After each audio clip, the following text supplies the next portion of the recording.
puff up your chest, but it better not go far to give me bad vibes. If you don't have your act together, you might have to. Okay, it do.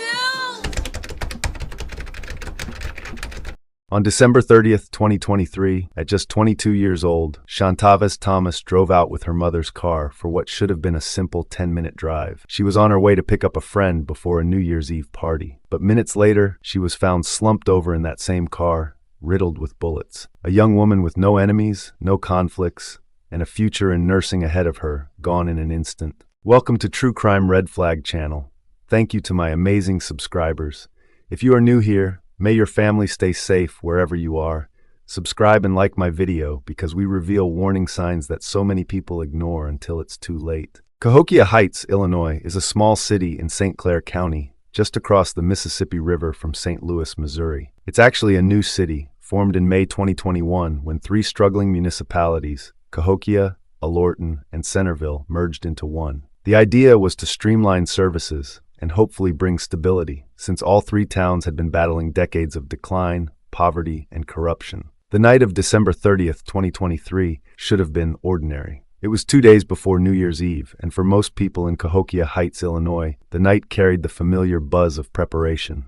Last-minute errands, talk of parties, and the quiet anticipation of closing one year and stepping into another. But for Shontaves Thomas, a 22-year-old daughter, sister, friend, and dreamer, the night ended not with laughter or celebration, but with the sound of gunfire cutting through the air, leaving her life shattered in the front seat of her mother's car. At exactly 10:52 p.m., in the parking lot of the Greystone Apartments, Shontaves' story took a turn no one could have imagined. Imagine her world that night. She wasn't wandering the streets or putting herself in danger. She was doing something every young adult does. She had driven a short distance, barely 10 minutes from home, to pick up a friend for a small gathering in the lead-up to New Year's. Shontaves loved company. She loved people, and she had a natural energy that drew others to her. Friends often called her the braid slayer. Her hands were magic with hair, and her skill had become her side hustle, her art, and her signature. But behind the hairstyling, Shontaves had bigger dreams. She was days away from starting a nursing program in January 2024, a step toward a stable career and a life of service. For a young woman who had grown up in Cahokia Heights, where dreams often struggled to survive, that acceptance into nursing school was more than an opportunity. It was hope. That night, she did something simple. She stepped out to her mother's car to make a call, or maybe scroll her phone in a quiet, well-lit area. The parking lot was alive with movement. Voices drifting from the party, cars pulling in and out, the faint hum of music. The car was a safe place, a pause from the noise inside. But safety is fragile in places where violence runs unchecked. Without warning, multiple gunmen appeared. We don't know if they came with her in mind, or if she was simply in the wrong place at the wrong time. What we know is chilling enough. They opened fire on the parked vehicle. No argument, no warning, just the deafening crack of gunshots in rapid succession. Neighbors later described the sound as a burst. Fast, sharp, and merciless. Bullets ripped into the car. Shontaves, seated inside, had no chance to react. Her body slumped forward, riddled with holes that told a story of brutality, of intent to kill. But the story doesn't end with the bullet casings scattered across the asphalt. The real horror unfolded in the moments after, as her family tried to piece together what had happened. Her mother, Nancy Nixon, didn't get an official call from police that night. She didn't learn about her daughter's shooting from detectives or authorities sworn to protect and serve. Instead, she heard the way so many grieving mothers in underfunded, overlooked communities hear. Through frantic phone calls and Facebook messages, through the terrifying whispers of neighbors and friends, Nancy turned to the one thing she could control in that chaos, her phone. She went live on social media, crying out for help, for answers, for someone to confirm whether her daughter was alive or dead. Imagine that moment. A mother, desperate, screaming into the void of the internet because official systems failed to give her the most basic human decency, information. Her words cracked with pain, her face etched with terror. That livestream became a haunting testament to how families in places like Cahokia Heights often experience tragedy, not with compassion from officials, but with the cold indifference of silence. The crime scene itself told a story that investigators couldn't ignore.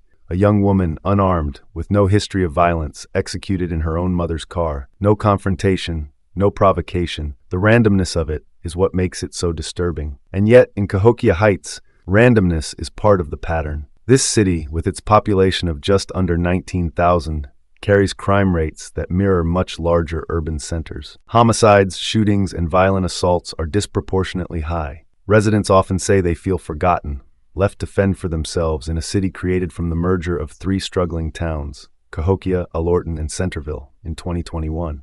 The promise of the merger was efficiency, progress, and stability. The reality, many residents say, is still crumbling infrastructure, failing services, and police stretched too thin to keep up with the relentless tide of violence. So when Shontaves was gunned down that night, the community's grief was mixed with an unsettling familiarity. Yes, people were outraged. Yes, friends and family were broken. But underneath, there was also resignation, the grim sense that this was expected. Because in Cahokia Heights, violence isn't shocking anymore. It's the background noise of daily life. And yet, the loss of Shontaves still cut deeper. Because she wasn't just another young woman in the wrong place. She was someone with a plan, someone with a future. She had taken the steps to climb out of the cycle that trapped so many around her. Nursing school was set to start in January. Her hairstyling gave her independence. Her reputation as the braid slayer made her known not just as a victim, but as an artist in her own right. She was a daughter who brought joy to her mother, a friend who could light up a room, and a young woman whose life was beginning to bloom. That contrast between who she was and how she died is what makes this case both troubling and expected. Troubling because of the sheer cruelty and senselessness. Expected because gun violence has become so normalized in communities like Cahokia Heights that many families live in constant fear, knowing that any phone call after dark could be the call that changes everything. For Nancy Nixon, that night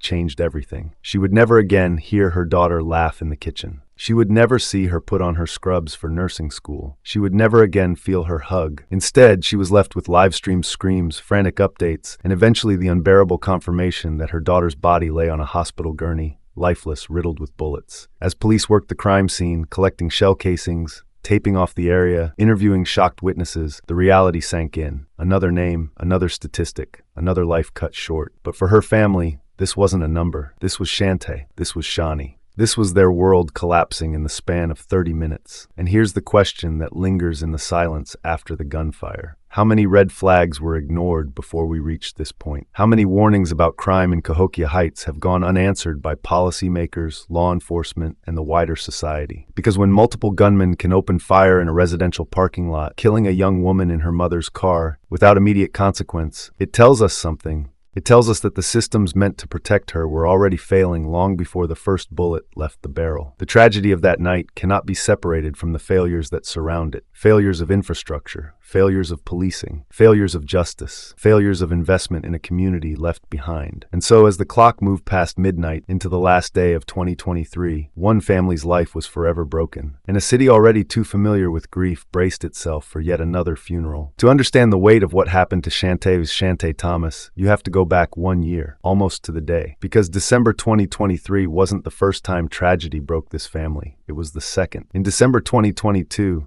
Shontaves' older brother, Desmond, was murdered. He wasn't a gang member. He wasn't running with dangerous company. His death was what the streets sometimes call guilty by association. He was simply there, an innocent young man caught in the crossfire of violence that had nothing to do with him. Think about that for a moment. 1 year before Shontaves' death, this family was already standing at a graveside. They were already crying into the winter air, asking questions that had no answer. They were already trying to rebuild a world that had been broken. For a mother like Nancy Nixon, Desmond's death was shattering. She had poured herself into her children, and to lose one in such a senseless way nearly destroyed her. Like so many grieving mothers, she had to carry the unbearable weight of telling the rest of her children that their brother was never coming home. The pain was too much to live in. The family made a choice born of desperation and hope. They moved. They left behind the neighborhood where Desmond's life was taken, and they came to Cahokia Heights. The idea was simple. Maybe here, things would be better. Maybe here, the kids would be safer. Maybe here, Nancy could breathe without the constant fear that another knock on the door, another late-night phone call, would take another child away from her. Cahokia Heights was not perfect. The city had its own struggles, its own scars, but compared to where they came from, it seemed like a place where they could at least start fresh. A new apartment, a new routine, a new chance. The move was more than relocation. It was an act of survival. It was a mother saying,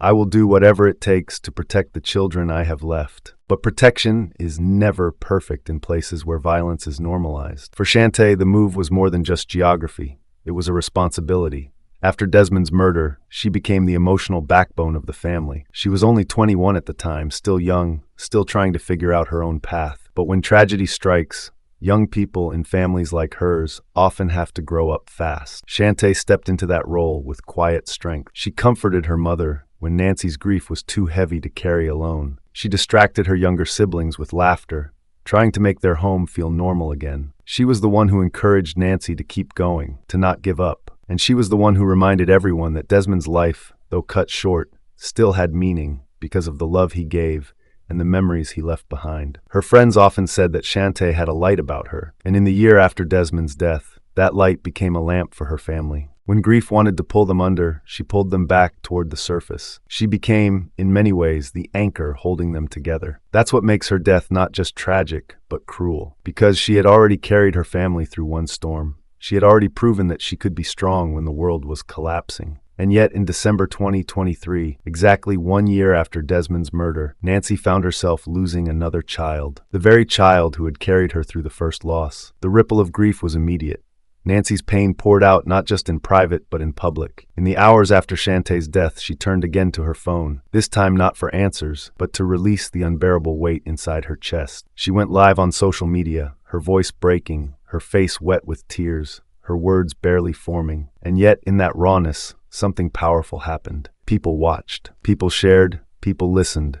The hashtags Shawnee and Gonatas spread across timelines. What began as a mother crying out in agony became a collective echo of grief. Strangers from across the country, and even around the world, stopped for a moment and looked into Nancy's pain. They saw not just a statistic, but a human being crushed by the epidemic of gun violence. Nancy's words were simple but unforgettable. She don't harm nobody. That's how she described Shontaves, a peaceful, loving person, a young woman who never hurt anyone, who only gave love, who only wanted to live her life. That sentence became more than a description. It became an indictment of a world where even those who don't harm nobody can be cut down in an instant. Her live stream went viral, not because it was polished or scripted, but because it was real. It was the sound of a mother breaking, and that sound crossed boundaries of race, class, geography. Anyone who has ever loved a child could hear themselves in her voice. The grief became public, and the response followed. Local fundraisers were organized to help the family with funeral costs. A bank account was set up, and donations poured in,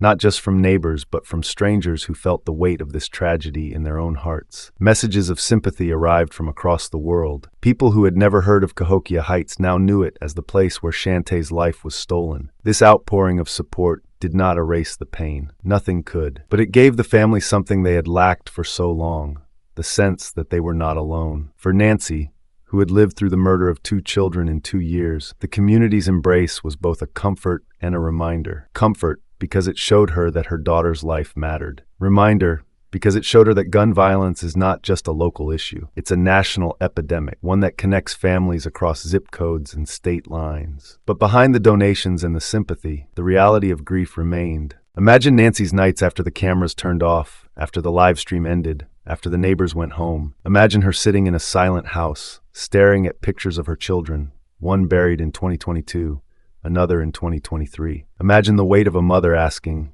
"How many more times can I survive this?" For Shontaves' siblings, the grief was layered. They had already lost a brother. Now they lost a sister. They had already learned too young what it means to bury someone you love. Now they learned it again, doubling the trauma, deepening the wound. And for the community, Shontaves' death became a mirror. It reflected back the failures of systems that were supposed to protect her. It forced people to ask, if a family can move to escape violence and still lose 2 children in 2 years, where is safety supposed to exist? If someone like Shontaves, a peaceful, loving young woman who don't harm nobody, can be gunned down sitting in her mother's car, then what does that say about the value of life in communities like Cahokia Heights? This is why her story resonated far beyond Illinois. It wasn't just about her. It was about the universal fear parents feel when their children step outside. It was about the ache siblings carry when their family circle shrinks too soon. It was about the way grief echoes not just through households, but through entire communities. And yet, even in the grief, Shontaves' role as the backbone of her family remains visible. Her mother spoke of her not only with sorrow, but with pride. She reminded the world that Shontaves was more than her death. She was laughter. She was beauty. She was strength. She was hope. The community has carried that memory forward. Her story continues to be shared under hashtags, in conversations, in vigils, and in the whispers of prayer. Local organizations have used her name in calls for action, demanding stronger protections, more resources, more attention to cities like Cahokia Heights that are too often left behind. The support can't bring her back. It can't erase the image of Nancy crying into her phone, begging for answers. It can't undo the bullets that ended Shontaves' life, but it can honor her, and it can remind us that behind every statistic is a story, behind every headline is a human being, behind every hashtag is a family that has lost more than words can describe. When the gunfire stopped on the night of December 30th, 2023, police descended on the Greystone Apartments parking lot. The scene was taped off, the flashing lights casting red and blue shadows across broken glass and scattered shell casings. Officers collected evidence. Detectives interviewed shaken witnesses. The night carried the rhythm of urgency, the kind of urgency that suggests answers will come soon. But now,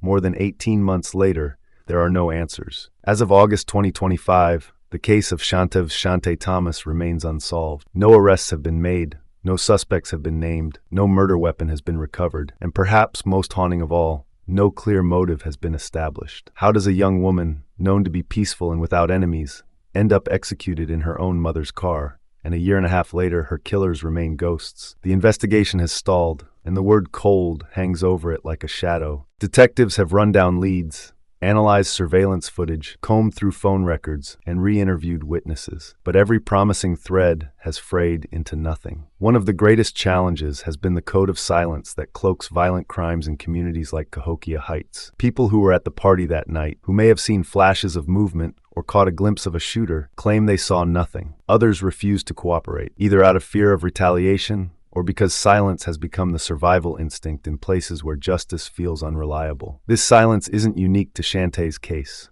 It's part of a broader epidemic. In cities plagued by violence, cooperation with police often feels like a gamble. Will it really lead to justice, or will it put witnesses and their families at risk? Too many residents choose self-preservation over disclosure, leaving grieving families stranded with unanswered questions. And yet, what makes Shontaves' case so particularly devastating is its randomness.